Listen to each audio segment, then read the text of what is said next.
Salut, j'espère que tu vas bien. Aujourd'hui on se retrouve dans une nouvelle vidéo. Je sais que tu as beaucoup de questions sur comment emmener son chien en voyage et surtout en avion parce que ça c'est quelque chose.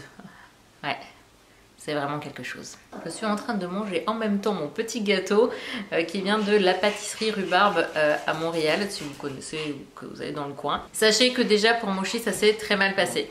Je tenais à le dire. Je commence la vidéo comme ça et je vais vous expliquer pourquoi. Alors étape numéro 1, si tu veux emmener ton chien en cabine. Je précise, alors je parle vraiment que de la cabine et pas du voyage en soute parce que j'ai pas d'expérience pour les animaux en soute. Mais en tout cas pour ce qui est de la cabine, j'ai une sacrée histoire à vous raconter. Alors déjà moi j'ai voyagé donc avec Air Transat. Je sais pas si c'est sur toutes les compagnies, en tout cas sur Air Transat il faut d'abord aller sur le site. Vous allez dans la rubrique du chien. Sur chaque vol il est marqué le nombre de places qu'il reste. Donc surtout ne prenez pas votre billet avant de vous renseigner s'il reste de la place sur ce vol-ci.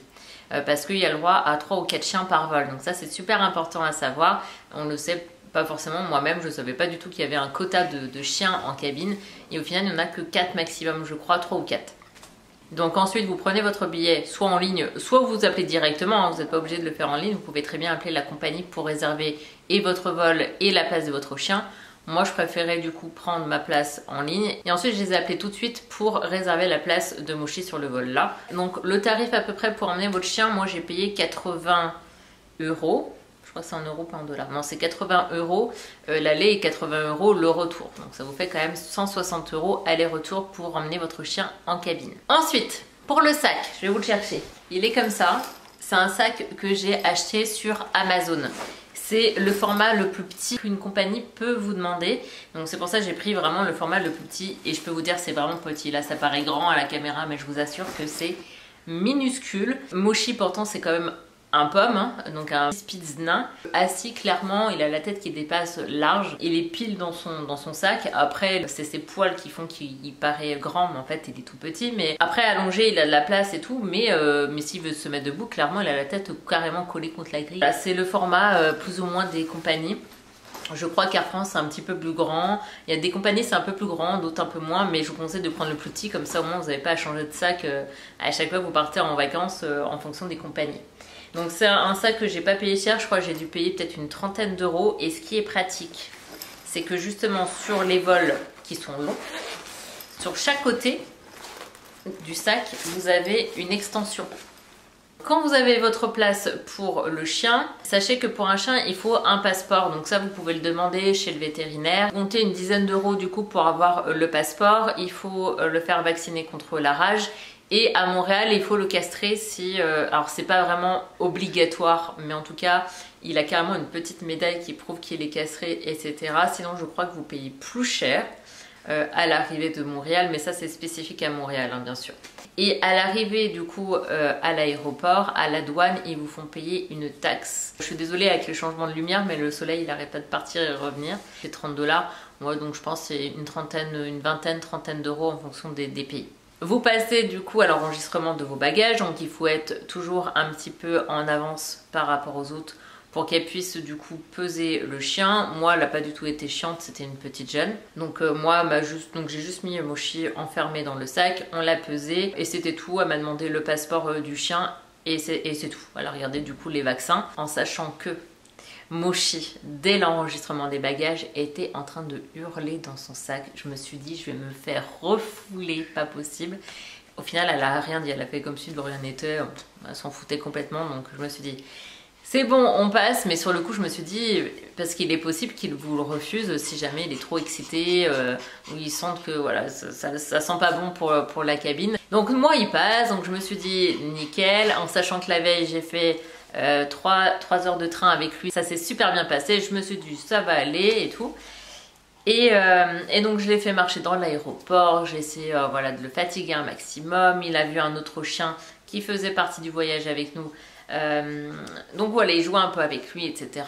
Je me suis dit bon, ça devrait le faire. Et après, une fois arrivé dans l'avion, je trouve ma place. Et où est-ce qu'on me met pas? Entre deux personnes. Déjà, t'as envie de dire, l'intelligence des compagnies de te foutre toi au milieu de deux personnes. Donc déjà, tu as 2 fois plus de chances de gêner les personnes. On ne sait pas si les personnes vont aimer le chien ou pas. Donc ils te foutent au milieu. Déjà tu dis soit on te met côté hublot, soit on te met côté couloir, mais on te met pas au milieu de deux personnes. Ça j'ai trouvé ça vraiment débile. Donc je prends Mochi, je le mets à mes pieds, etc. Et là, le carnage. Il se met à aboyer, mais vraiment à la seconde. Un par un, chaque membre de l'équipage vient me voir, chacun à leur tour. Mais du coup, c'est qui aboie comme ça, machin et tout. Et là, t'es là, bah c'est le mien. Ah oui, mais d'habitude, il est comme ça. Dans ma tête, je me disais, oui, oui. Et du coup, là, j'étais là en train de dire, non, non, non, bah d'habitude, il aboie comme ça 5-10 minutes, mais après, il va se calmer et tout ça. En vrai, j'espérais, parce que j'avais déjà fait le test dans la voiture quelques mois avant, de l'enfermer pour faire Saint-Malo-Rennes il y a quand même 1 heure. Et honnêtement, il aboyait 5-10 minutes et après, il arrêtait. Mais là, il s'arrêtait pas du tout. Et donc, carrément, on me demandait, mais du coup, vous lui avez donné un traitement? Et j'étais là, oui, je lui ai donné un traitement. Et c'est vrai, hein, pendant 1 semaine, on lui a donné c'est du Zilken, je crois que ça s'appelle. Et en fait, même si je comprends, on est de plus en plus en mode, il faut donner des plantes, il faut pas donner des cachets, machin et tout. Mais avec un chien comme ça, direct à la vétérinaire, je lui dis, vous êtes sûr, hein, parce que vous avez vu comment il est surexcité, jamais de la vie il va tenir 7 heures.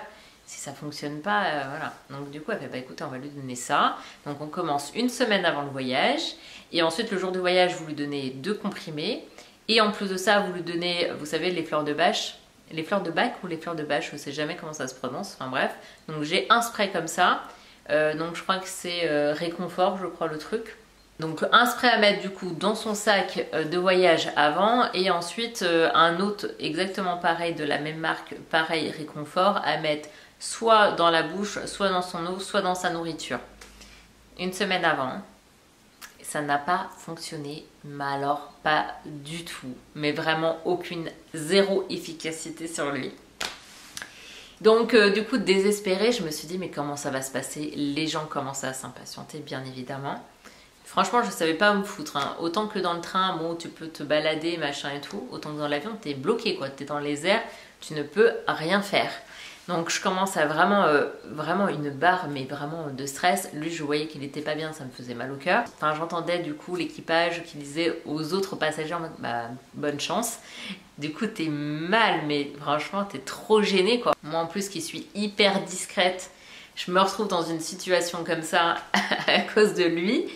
Je me dis, mais mon Dieu, mais quelle horreur. Franchement, c'était la pire, mais vraiment la pire situation dans laquelle j'ai été de toute ma vie. Et donc pendant, allez, 1 demi-heure, il aboie comme un fou. Et là, au moment du décollage, d'un coup, il s'arrête. Je me suis dit, ah, peut-être qu'il ressent quelque chose, peut-être qu'il commence à avoir un petit peu peur. Mais n'empêche qu'il aboyait plus.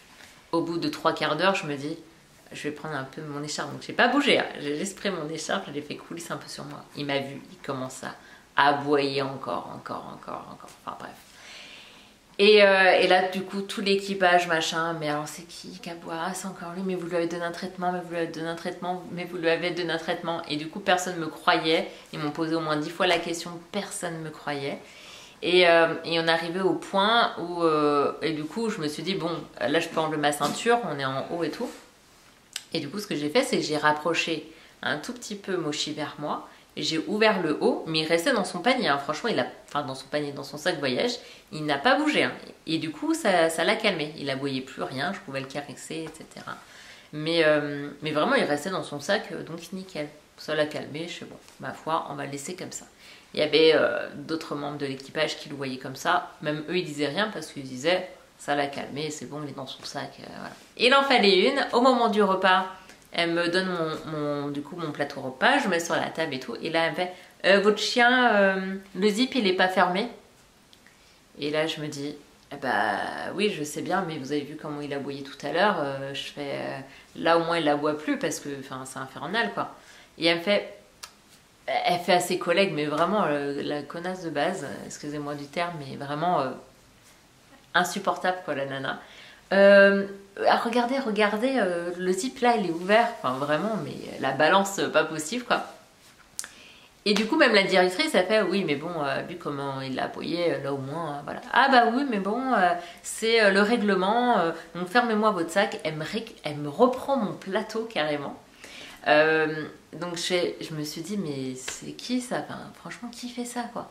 Elle me reprend mon plateau repas et elle me dit fermez votre sac. Alors le pauvre Mochi, qui avait juste un petit peu la tête qui dépassait. J'ai dû appuyer sur sa tête pour le rentrer dans le sac parce que bah, le pauvre il voulait plus du tout que je ferme le sac. Donc dans un état franchement j'avais une boule à l'estomac tellement que j'avais envie de pleurer, tellement que enfin, de le voir comme ça j'étais trop mal. Et franchement voilà, je suis restée vraiment mal pendant une demi-heure, donc il a réaboyé pendant une demi-heure, une heure, je sais plus. Donc en gros en tout ça a duré 2 heures la situation, quoi. Il a aboyé pendant 2 heures sur 7, donc ce qui est quand même pas mal.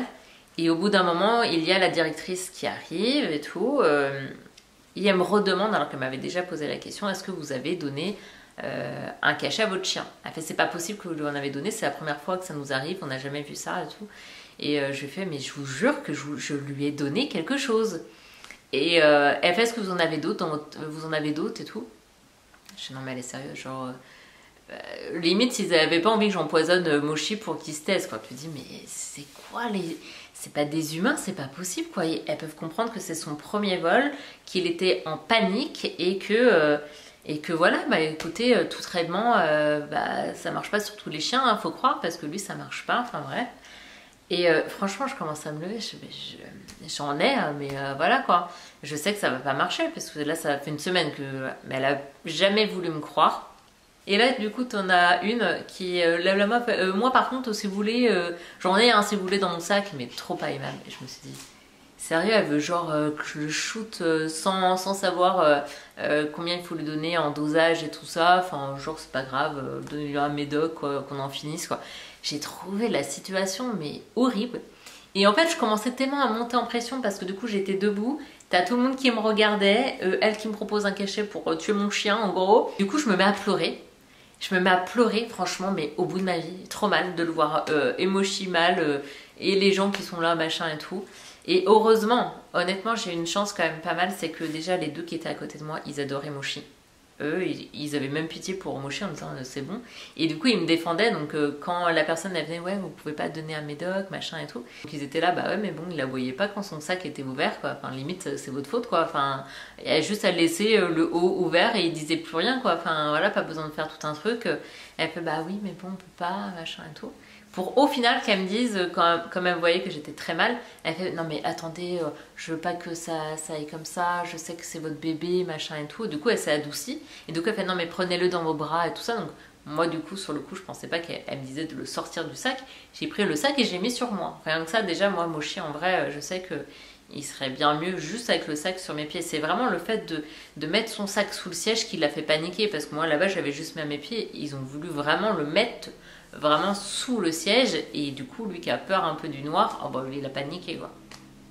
Et à Fenna elle me fait non mais sortez-le, sortez-le. Et dans ma tête je me disais putain mais vous me faites tout un cinéma parce que j'avais juste ouvert le truc alors qu'il était dans son panier pour au final me dire prenez-le sur vos genoux. Et là tu dis putain mais c'est quoi, c'est pas possible quoi. Enfin franchement ça m'a mis hors de moi. Et au final elle me fait c'est un chien émotionnel. Et du coup je fais bah non, c'est pas un chien mental. Et en fait, au Canada, tu peux, sous prescription, du coup, avoir une ordonnance pour dire que tu as besoin de ton chien psychologiquement avec toi. Ce qui, en vrai, était vraiment le cas, vu comment j'étais tellement au bout de ma vie et vraiment mal. Et en fait, quand tu as ce certificat-là, tu peux avoir ton chien sur tes genoux. Et donc voilà, pour vous expliquer que ça s'est, pour ma part, très mal passé. Donc, franchement, je suis hyper déçue parce que c'est un chien que j'ai envie d'emmener absolument partout avec moi puisque vous savez que j'aime voyager. Et l'idée d'avoir pris un pomme, c'est justement pour pouvoir l'emmener partout avec moi, en voyage, en vol et tout. Et lui, en fait, il est impatient. Il est vraiment... il est très têtu. Alors les speeds, généralement, sont très têtus, mais j'en connais, par exemple, j'en ai vu 2. Ils ont passé leur vol, mais très bien, tu vois. Ils ont dormi tout le long du vol, etc. Et moi, je sais pas, je trouve assez stressée comme chien. J'ai quand même fait appel à 4 éducateurs. Pas 4 éducateurs, 5 cours avec un éducateur. Il n'y a rien à faire, quoi. Du coup, c'est problématique parce que là, je suis quand même au Canada. J'ai envie de me faire, je sais pas moi, des week-ends aux États-Unis, etc. Bah forcément, j'ai envie de l'emmener. J'ai pas envie de le laisser là. Et je me dis, mais du coup, comment ça se passe quoi, je sais pas comment faire quoi. Et Donc là, je continue tous les jours, enfin pas tous les jours, mais quasi, à le mettre dans son sac de transport. Comme ça, j'emmène dans le métro, j'emmène dans le bus. Et c'est pareil, vu que c'est obligé de fermer le truc, je ferme. J'ai trouvé quand même qu'il aboyait un peu moins ces derniers temps, mais encore une fois, c'est une demi-heure sur, c'est pas 7 heures de vol, quoi. Donc voilà, j'avais envie de vous expliquer un peu mon expérience sur les vols, comment ça se passe en cabine, comment vous devez prendre votre place, quel sac il fallait prendre, les papiers qu'il faut prendre, les vaccins qu'il leur faut. Mais surtout aussi l'expérience que j'ai eue moi d'un speed en cabine. Donc voilà pour cette petite vidéo. Si vous avez des questions, n'hésitez surtout pas à me les mettre en commentaire. N'oubliez pas que vous pouvez me suivre sur Instagram et sur TikTok. Je poste pas mal de bonnes adresses à Montréal. Et vous voyez souvent Mochi sur Instagram d'ailleurs si vous avez envie de le voir un peu plus régulièrement. En tout cas, je vous fais des millions de bisous et à une prochaine vidéo. Bye!